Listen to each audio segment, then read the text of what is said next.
भारत में corona virus महामारी को 100 दिन हो गए, लेकिन इन 100 दिनों में कोरोना ने देश के अंदर काफी कुछ बदल दिया। धीमी धीमी रफ्तार से शुरू हुआ कोरोना जानलेवा होता चला गया।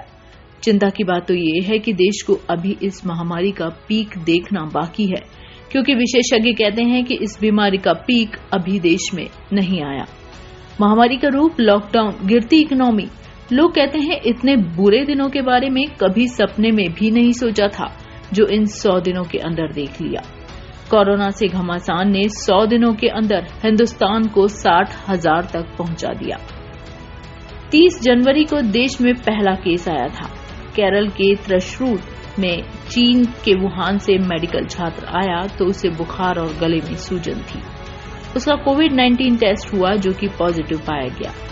ये भारत का पहला इंडेक्स केस था। इस केस के आने के बाद अगले 30 दिन शांति से निकले। 30 दिन के बाद केस की संख्या में धीमी बढ़ोतरी दिखाई दी। पहले 50 दिन तो भारत में 200 से भी कम मामले पॉजिटिव थे, लेकिन जैसे ही अप्रैल आया, मामलों ने रफ्तार पकड़नी शुरू कर दी और मई में कह सकते हैं कोरोना का कहर शुरू हो गया। रोजाना इन दिनों 3,000 के आसपास मामले आ रहे हैं। दूसरे देशों के हालातों पर गौर करें तो भारत में महामारी के पहले 100 दिन में अमेरिका और ब्रिटेन की तुलना में केस की संख्या में बहुत धीमी बढ़ोतरी देखी गई। अमेरिका में 21 जनवरी को अपना पहला केस आया। फरवरी के आखिर तक अमेरिका में 68 केस थे। मार्च का आखिर आते आते अमेरिका में केसेस की संख्या 2 लाख तक पहुंच चुकी थी। अमेरिका में महामारी के 100वें दिन तक पॉजिटिव केस 10 लाख के पार जा चुके थे।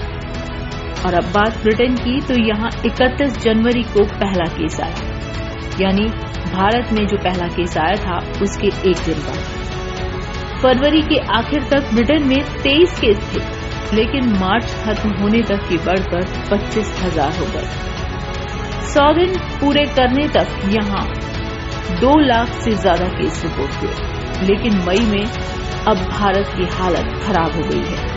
भारत के ग्राफ में कर्व को समतल करने के लिए मामलों की रफ्तार ज्यादा धीमी करनी होगी और उसके लिए जरूरी है ज्यादा से ज्यादा टेस्टिंग हो। टेस्टिंग ही आगे का रास्ता तय करेगी, इसलिए अपने टेस्टिंग के स्तर में सुधार लाना बेहद जरूरी है। उसके साथ साथ जरूरी है लॉकडाउन के नियमों का पालन करना। इसलिए घर में रहें, सुरक्षित रहें, स्वस्थ रहें।